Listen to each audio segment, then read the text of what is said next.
Hello again and welcome back. I'm Saeed, a DevOps engineer and a certified Kubernetes enthusiast. You can find me right here on this YouTube channel. Follow me on X at SaeedF0 and LinkedIn as Saeed.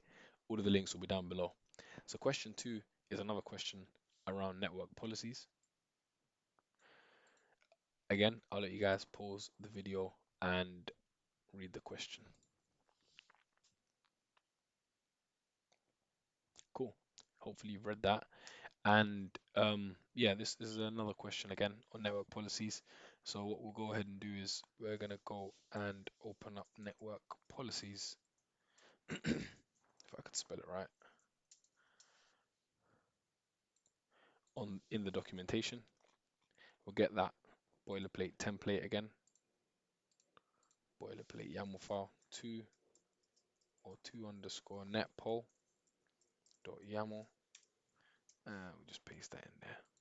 So what we've got here, we've got a few pods that have been deployed in the apps hyphen XYZ namespace.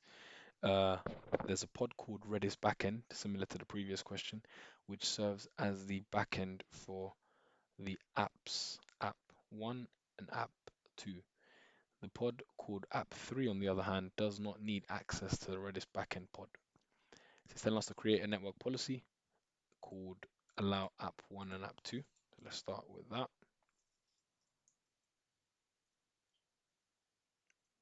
And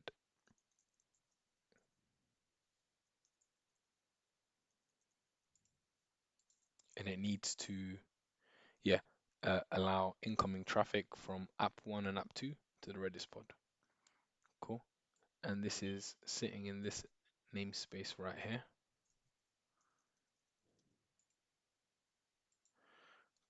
Nice. So the Redis pod, kget hyphen n apps pod Redis show labels. So we've got two labels that we've got here. We'll take both of them. We'll just edit it as we like. Put both those labels in there.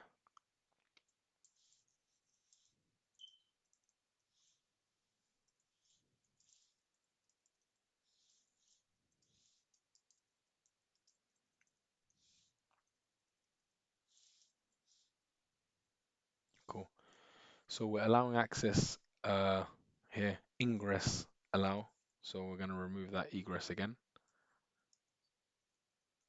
I say again because the previous episode was about network policies. If you haven't seen that already, then definitely check that out. It isn't a prerequisite for this question. They're both independent of each other.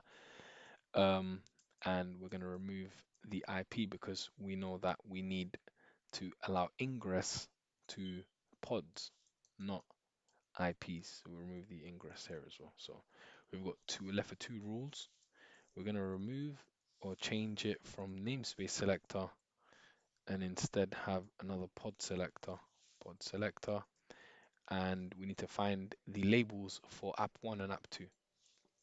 Now, so if we go to get pods in that apps namespace, app 1 and app 2, and we hit show labels, we've got both of them quite similar.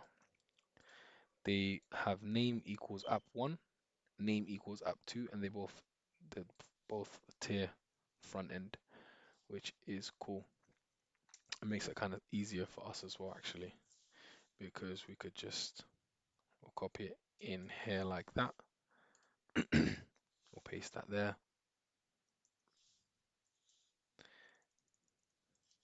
Once we get that, and we move that to the right place,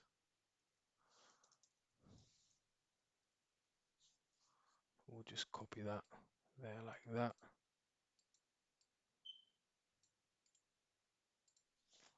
And we'll just paste it there.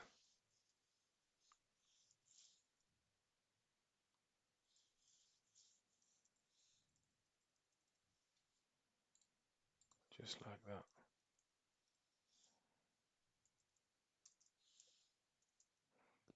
but this is app 2. Cool. So again, we'll just validate it. Network policy create on the correct pod. So we'll do that. Create -f2 network policy, and then we're just going to describe that to network policy. So what we've got here is pod selector. The pod that we are restricting or allowing access to is the pod with the labels role DB, which is the Redis backend tier backend, allowing ingress traffic to ports the port 6379. So we get K get SVC in that. We've got 6379 is the port and it's TCP, and we're allowing it from app 1 tier front end and app 2 tier front end, not affecting egress.